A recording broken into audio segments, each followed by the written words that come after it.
सर्वे भवन्तु सुखिनः। इतिहास के इस सीरीज में आज हम लोग देख रहे हैं आगे के चैप्टर्स को।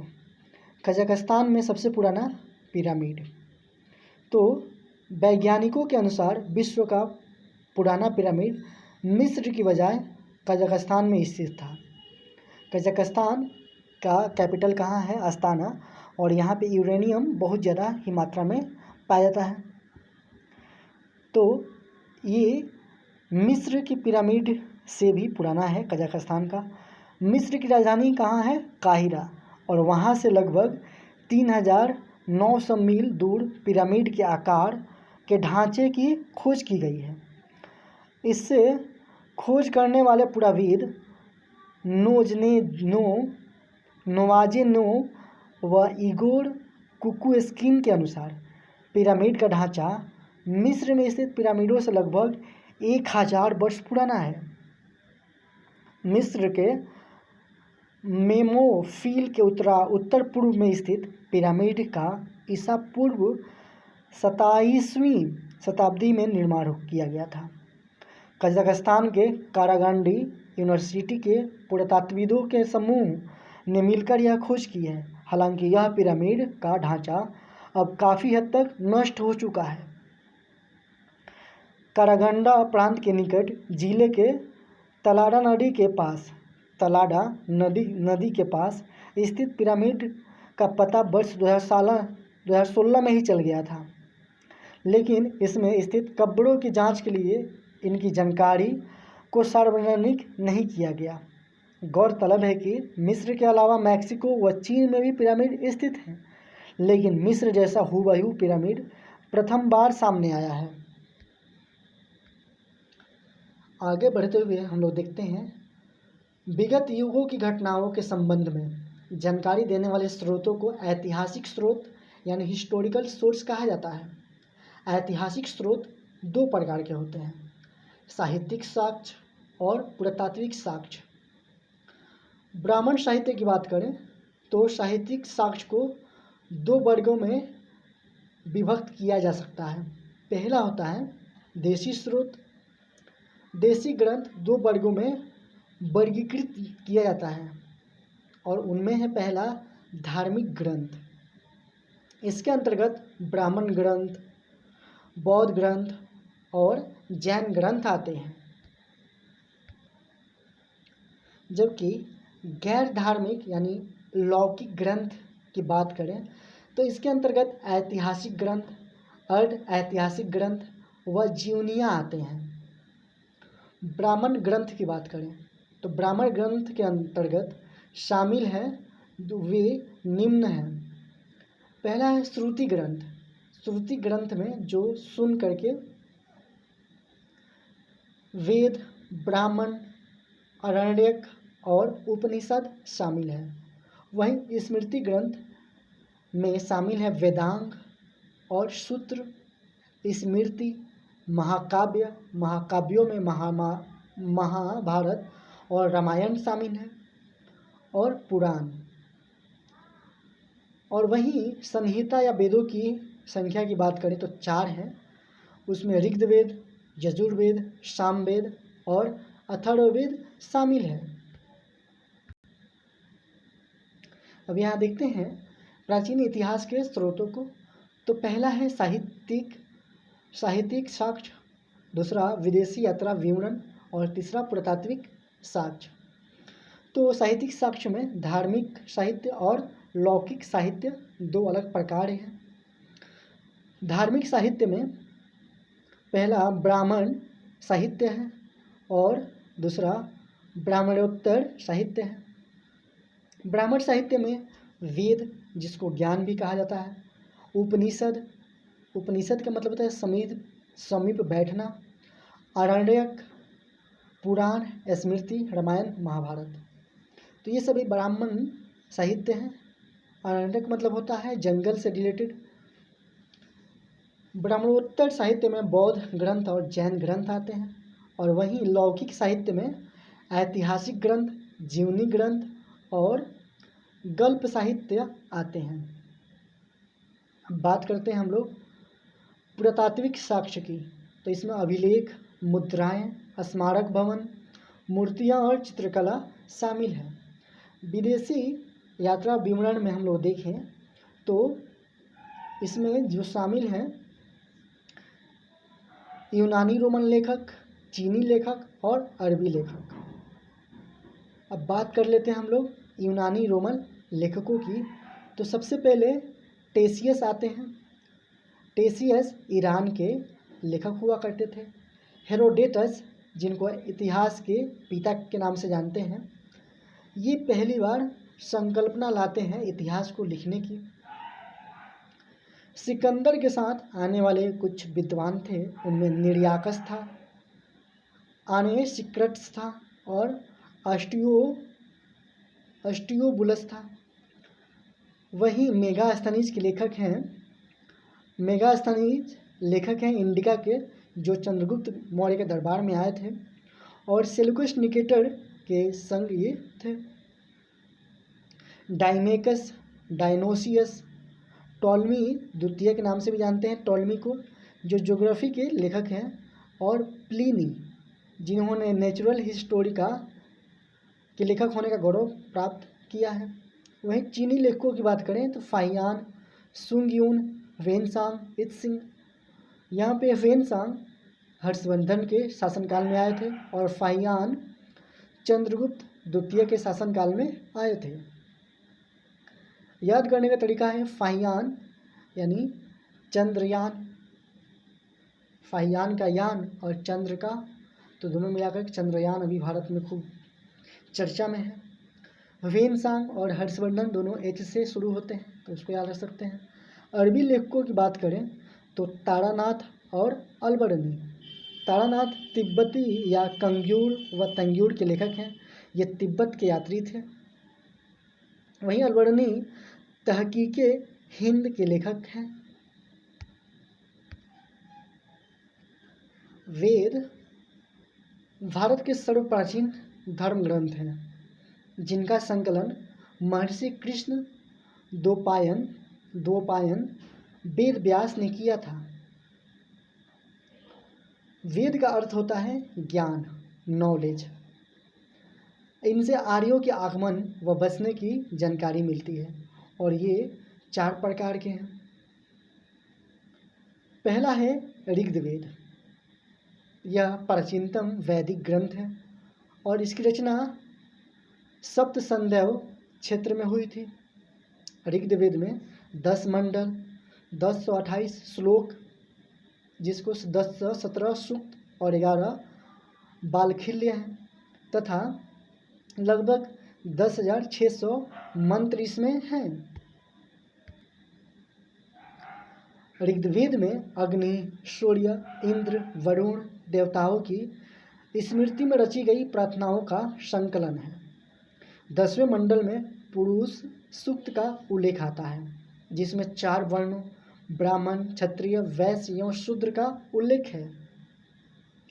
गायत्री मंत्र ओम भूर्भुवस्वः तत्सवितुर्वरेण्यं भर्गो देवस्य धीमहि धियो यो नः प्रचोदयात्। तो इस मंत्र का उल्लेख ऋग्वेद में है और यह मंत्र सूर्य की स्तुति में है। एक बार फिर से ओम भूर्भुवस्वः तत्सवितुर्वरेण्यं भर्गो देवस्य धीमहि धियो यो नः प्रचोदयात्। यजुर्वेद दूसरा वेद है यजुर्वेद। यजु का अर्थ होता है यज्ञ। इसमें यज्ञों के नियम व विधि की चर्चा की गई है। यजुर्वेद कर्मकांड प्रधान ग्रंथ है। इसका पाठ करने वाले ब्राह्मण को अर्घ्यु कहा गया है। यजुर्वेद में 2 भाग हैं। कृष्ण यजुर्वेद जो गद्य पाद में है, जो गद्य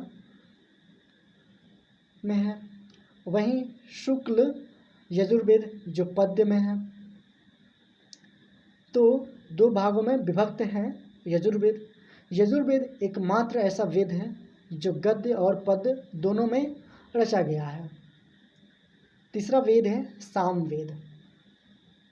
साम शब्द का अर्थ होता है गीति यानी गायन। जिन ऋचाओं के ऊपर साम गाए जाते हैं उनको सामयोति कहते हैं। यह भारतीय संगीत का स्रोत माना जाता है। सामवेद के पुरोहित को उद्गाता कहा जाता था। और अंतिम वेद है अथर्ववेद। अथर्व शब्द का तात्पर्य पवित्र व जादू से है। अथर्ववेद में रोग निवारण, राजभक्ति, विवाह, प्रणय गीत, अंधविश्वासों का वर्णन, इसमें राजा परीक्षित और कुरुओं का चर्चा मिलता है तथा राजा परीक्षित को ही कुरुओं का राजा कहा गया है। वेद, उपवेद व उसके विवरण की बात करेंगे हम लोग। ऋग्वेद का उपवेद है आयुर्वेद। इसके प्रणेता है धन्वंतरि और इसमें विवरण मिलता है चिकित्सा शास्त्र से संबंधित। यजुर्वेद में धनुर्वेद उपवेद है और इसके प्रणेता है विश्वामित्र, युद्ध कला से संबंधित है। सामवेद का उपवेद है गांधर्ववेद, भरत मुनि इसके प्रणेता है, कला एवं संगीत से संबंधित है। अथर्ववेद का उपवेद है शिल्पवेद, इसके प्रणेता है विश्वकर्मा, भवन निर्माण कला से संबंधित है। ब्राह्मण ग्रंथ, प्रत्येक वेद की गद्य रचना ही ब्राह्मण ग्रंथ है।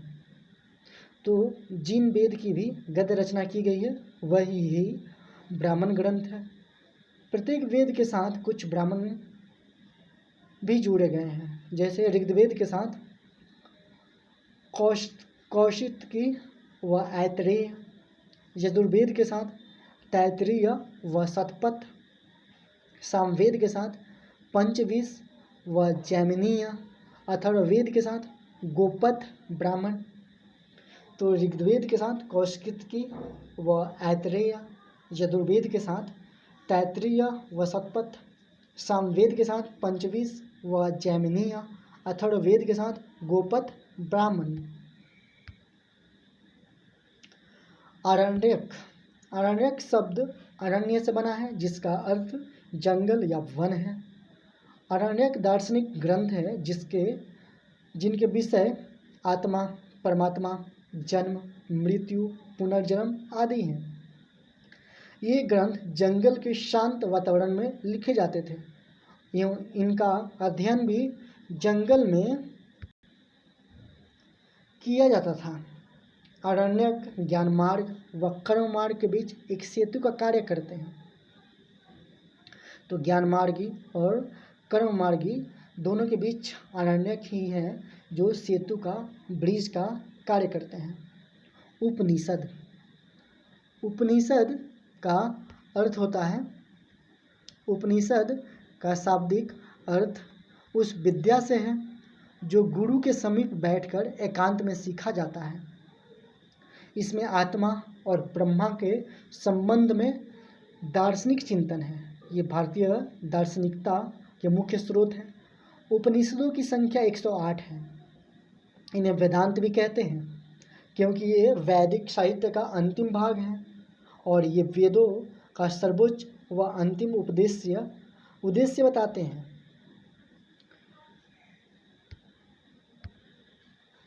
सत्यमेव जयते भारत का राष्ट्रीय आदर्श वाक्य है जिसको मुंडकोपनिषद से लिया गया है। अब हम देख रहे हैं वेदांग क्या होते हैं। वेदों का अर्थ समझने व सूक्तियों के सही उच्चारण के लिए वेदांग की रचना की गई है। वेदांग 6 होते हैं। कौन कौन से वेदांग हैं उसको समझते हैं हम लोग। 6 वेदांग। पहला है शिक्षा। वैदिक वाक्यों के स्पष्ट उच्चारण हेतु इसका निर्माण हुआ है। तो शिक्षा बहुत ज़रूरी चीज़ है। हम लोग शिक्षित हो रहे हैं, ये हम लोग कितने अपने अच्छे व्यवहार को समाज में लाते हैं, यही हम लोग की शिक्षा है। जब उसको अप्लाई करने लगेंगे वही हमारी दीक्षा होगी। तो वैदिक वाक्यों को स्पष्ट उच्चारण हेतु इसका निर्माण हुआ है शिक्षा का। कल्प वैदिक कर्मकांडों को संपन्न कराने हेतु विधि व नियम है। व्याकरण इसमें नामों व धातुओं की रचना, उपसर्ग, प्रत्यय के प्रयोग हेतु नियम बनाए गए हैं। निरुक्त शब्दों की उत्पत्ति हेतु नियम या भाषा शास्त्र का प्रथम ग्रंथ माना जाता है। छंद वैदिक साहित्य ने गायत्री, त्रिशूट, त्रिटुष्ट, जगती, बृहति का प्रयोग किया जाता है। जबकि ज्योतिष जो है इसमें ज्योतिष शास्त्र के विकास को दिखाया गया है। इसके प्राचीनतम आचार्य लगध मुनि थे।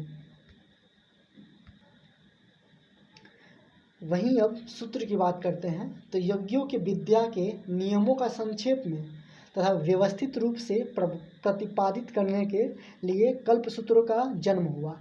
ये 4 प्रकार के हैं। पहला है स्रोत सूत्र। इनमें ब्राह्मण ग्रंथों में वर्णित स्रोत वैदिक अग्नि में किए जाने वाले यज्ञ, याग्निक, याज्ञादिक अनुष्ठानों का वर्णन है।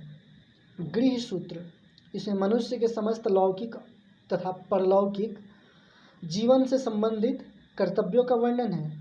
इसमें गृह अग्नि में होने वाले यज्ञों का तथा उपनयन, विवाह, श्राद्ध आदि संस्कारों का विवरण है। वहीं धर्म सूत्र में इसमें 4 वर्णों तथा चारों आश्रमों के कर्तव्यों, विशेष रूप से राजा के कर्तव्यों का विवेचन हुआ है। इसके साथ ही यह विभिन्न प्रकार के धार्मिक, सामाजिक तथा राजनैतिक कर्तव्यों, अधिकारों तथा कानूनों का वर्णन करता है। शुल्ब सूत्र इसमें वेदी निर्माण की रीति का विशेष रूप से वर्णन है। आर्यों के प्राचीनतम ज्यामितीय संबंधी कल्पनाओं तथा गणनाओं के प्रतिपादक होने के कारण और इनका अपना वैज्ञानिक महत्व है। पुराण प्राचीन आख्यानों से युक्त ग्रंथ को पुराण कहते हैं। भारतीय ऐतिहासिक कथाओं का सबसे अच्छा विवरण पुराणों में मिलता है। पुराणों के रचयिता लोमहर्ष तथा उनके पुत्र उग्रश्रवा माने जाते हैं। इनकी संख्या 18 है। इनमें सर्वाधिक प्राचीन व प्रमाणिक मत्स्य पुराण है, जिसमें विष्णु के 10 अवतारों का उल्लेख मिलता है। तो ये है पुराण। षड दर्शन 6 दर्शन हैं। यह आत्मा, परमात्मा, जीवन, मृत्यु से संबंधित हैं।